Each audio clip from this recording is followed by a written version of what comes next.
जब कोई भी मामला जब कोई डिस्प्यूटेड होता है किसी भी पक्ष में, अगर जो किसी भी परिवार में अगर जो मतभेद हो चुका है, अगर जो उसमें विवाद हो गया है, उसका जो प्रथम दृष्टता जो परिणाम सामने को देखने को मिलता है वो तभी मिलता है जब कोई भी पक्ष, चाहे वो पति हो चाहे वो पत्नी हो, कोई भी पक्ष अगर जो न्यायालय की शरण में जाता है तभी आम लोगों के समझ में या दोनों पक्षों के समझ में तब ये लगता है कि अब जो मामला है, जो दोनों पक्षों में जो विवाद है बहुत ही गहराई पूर्वक हो चुका है। अब उसमें किसी तरीके की सुलह होने की संभावना बहुत ही कम बची हुई है। या हम दूसरे शब्दों में हम ये कह सकते हैं, क्योंकि अगर जो पति पत्नी कोई भी हो, कोई दूसरों में लड़ाई हो गई है, वो पत्नी ससुराल छोड़ के अपने मायके में चली गई है, या पति जो है उसने पत्नी को निकाल दिया है अपने घर से कि आप हमारा तुम्हारा एक साथ जीवन यापन बिल्कुल भी नहीं हो सकता है। तो जब ऐसी धारणा जब धारण होने लगी, जब ऐसी परिस्थितियां सामने निकल के आने लगे, तो ये आम लोगों में और ये सभी को पता चल जाता है कि दोनों के बीच में लड़ाई हो चुकी है।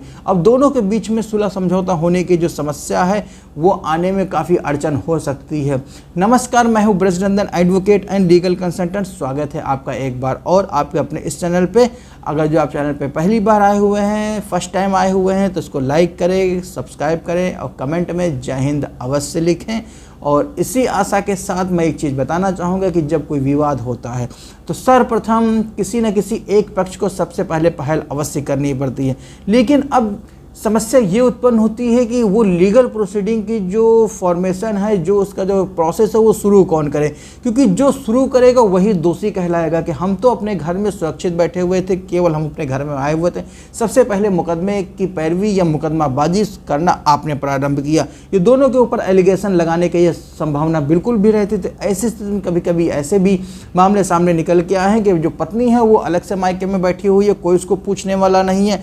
और ससुराल में जो पति है वो भी अपने घर में बैठे हुआ, उसको भी कोई खबर लेने वाला नहीं है कि अब किस परिस्थिति में अब क्या होना चाहिए। तो अब हम सबसे पहले ये बताना चाहेंगे, अगर जो पत्नी चली गई है अपने मायके में, पत्नी के द्वारा अगर इस तरीके से घर छोड़ के जाने के बाद अगर जो पति ने सेक्शन 9 का यानी कि विदा कराने का दावा माननीय न्यायालय के समक्ष प्रस्तुत किया जाता है, तो यहाँ पे कुछ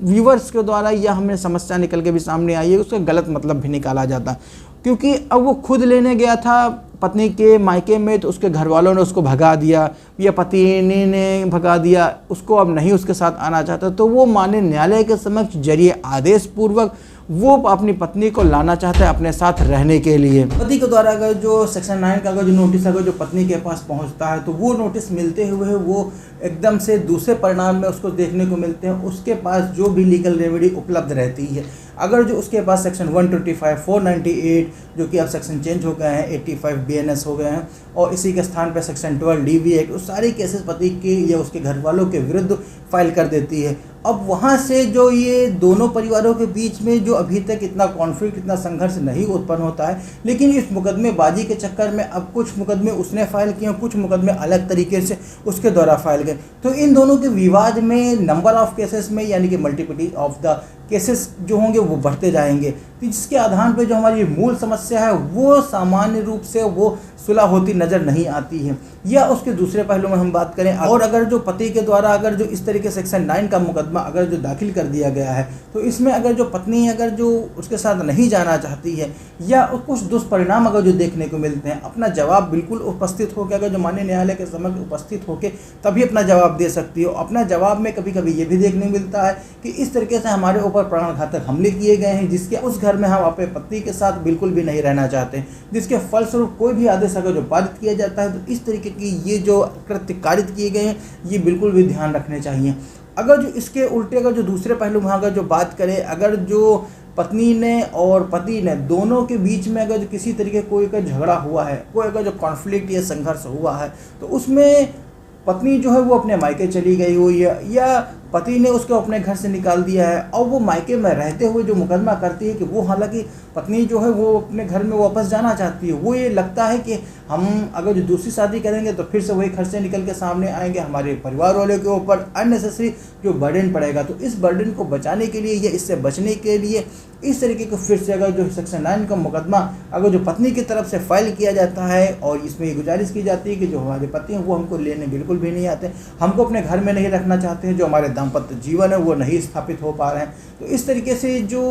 इस तरीके के जो ग्राउंड निकल के सामने आते हैं और इन ग्राउंड के आधार पर जो मुकदमा प्रस्तुत किया जाता है, तो इसमें ज़बरदस्ती अगर जो कोई नहीं कर सकता है, लेकिन अगर जो इस तरीके का जो मीडिएशन में मामला जाता है, मीडिएशन में अगर दोनों पक्षों को समझाने से अगर जो बात बन जाती है और यहाँ पर से दोनों लोग अगर जो सहमत हो जाते हैं किसी न किसी रूप में, तो यहाँ से फिर दूसरों का घर बस सकता है। लेकिन अगर जो पत्नी के द्वारा इस तरीके से अगर जो प्रार्थना पत्र प्रस्तुत किया गया है माननीय न्यायालय के समक्ष, और पत्नी इस तरीके के अगर जो कोई ऐसा तथ्य सामने निकल के आता है जिसमें आप ये उसमें ऑब्जेक्शन के रूप में या अपना जो स्पष्टीकरण, जो भी अपना दावा में जो अपना जवाब दाखिल करेंगे, यानी कि अगर जो पत्नी के द्वारा सेक्शन 9 का मुकदमा अगर जो दाखिल किया गया है उसके फलस्वरूप अगर जो हस्बैंड के पास अगर जो नोटिस जाती है, तो हस्बैंड को अपना जवाब माननीय न्यायालय के समक्ष अवश्य प्रस्तुत करना चाहिए, जिससे माननीय न्यायालय के समक्ष जो स्पष्ट रूप से जो सही बात और सही तथ्य उसके सामने निकल के आए। और यहाँ पे बात समाप्त नहीं होती है, लेकिन अगर जो हस्बैंड नहीं रखना चाहता तो कोई ज़बरदस्ती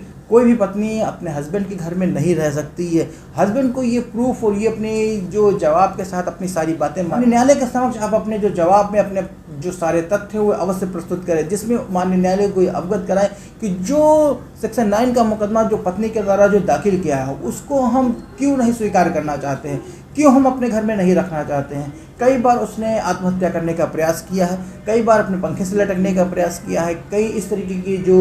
नस काटने वाली जो घटना होती है ये भी कई बार कारित कर चुकी है, और साथ में ये धमकी देती है हम आपके घर में रह के इस तरीके की घटना कारित करके आपको और आपके परिवार वालों को पूरी तरीके से फंसाना चाहते हैं। ऐसी ऐसी धमकियां पत्नी के द्वारा जो दी जाती हैं, तो इन सब धमकियों के उपरांत भी इस तरीके से हम बहुत ही डरे हुए हैं, सहमे हुए हैं, जिसके फलस्वरूप हम अपनी पत्नी को इस तरीके से अपने घर में नहीं रखना चाहते हैं। जिसके फलस्वरूप अब हम ये चाहते हैं कि हमारा और हमारी पत्नी के बीच में, दोनों के बीच में जो दाम्पत्य जीवन है उसको समाप्त कर दिया जाए। ये दूसरे शब्दों में कहें, हम उसमें एक दूसरे को तलाक देने के लिए तैयार हैं। तो इस तरीके के तथ्य और इस तरीके के जो फैक्ट है अगर जो आपके सामने निकल के आते हैं, क्योंकि अगर जो इस तरीके का जो कोई फर्जी केसेस अगर जो दाखिल किए गए हैं तो उनका कोई अंत नहीं है, लेकिन अगर जो आप इन सब सारे मुकदमेबाजी से, इन सब सारे जो फर्जी केसेस या मल्टीप्लिसिटी ऑफ द केसेस हैं जो अननेसेसरी चल रहे हुए हैं, इनमें कहीं ना कहीं न्यायालय के ऊपर भी भार पड़ता है और कहीं ना कहीं आपके ऊपर सबसे ज़्यादा भार पड़ता ही पड़ता है, क्योंकि जो मूल रूप से जो व्यथित पर्सन है या जिसके विरुद्ध किए जाते हैं सबसे बड़े पीड़ित वही होते हैं। वो शारीरिक रूप से भी, इकोनॉमिकली रूप से भी, और कहीं ना कहीं से कुछ जो आर्थिक रूप से जो अधिक खर्चे आते हैं वो तो आते ही आते हैं। और इन सब सारे चीज़ों के उपरांत अगर जो कहीं ना कहीं तरीके से अगर जो कोई भी मामला अगर जो किसी तरीके के जो सुलझता है उसको सुलझा लेना ही अति आवश्यक है। कभी कभी ये भी देखने को मिलता है हमारे भारतीय समाज में, अगर जो कोई पक्ष है, अगर जो पति है वो अपनी पत्नी को नहीं लाना चाहता है या जो पत्नी है वो उस घर में नहीं जाना चाहती, तो अलग तरीके से मध्यस्थता वाले जो दबाव बनाते हैं, जो अननेसेसरी दबाव बनाते हैं, पॉलिटिकल फील्ड से जुड़े होने के नाते, वो पॉलिटिकल बैकग्राउंड से जुड़े होने के नाते वहाँ से दबाव पड़ता है, तो कहीं ना कहीं किसी तरीके से दोनों को एक दूसरे के बीच में फिर से रहने के लिए मजबूर किया जाता है। लेकिन कहीं से दोनों के बीच में फिर से संघर्ष होता है, उस संघर्ष के उपरांत फिर दोनों से अलग हो जाते हैं, जहाँ से अब वहाँ से जो झगड़े की जो बुनियाद होती है वो बहुत ही मजबूत हो जाती है, अब वो आसानी से मिटने वाली बिल्कुल भी नहीं होती है। अब उस तरीके की झगड़ों को मिटाने के लिए काफ़ी समय लगता है और उसमें अननेसेसरी जो समय की जो व्यर्थता होती है, अननेसेसरी अर्थ का भी नुकसान होता है। इस तरीके से बचने के लिए सबसे पहले ये चीज़, अगर दोनों में अगर जो सामान्य दाम्पत्य जीवन नहीं यापन हो सकता है तो दोनों को एक दूसरे से अलग होकर अपना अपना निजी जीवन यापन करना चाहिए। और आज का वीडियो इतना ही है, यहीं तक है। मिलते हैं किसी और एक वीडियो में एक नई जानकारी के साथ। तब तक के लिए हंसते रहिए, मुस्कुराते रहिए, और हाँ, वीडियो अंत तक देखने के लिए प्रेम पूर्वक धन्यवाद। जय हिंद।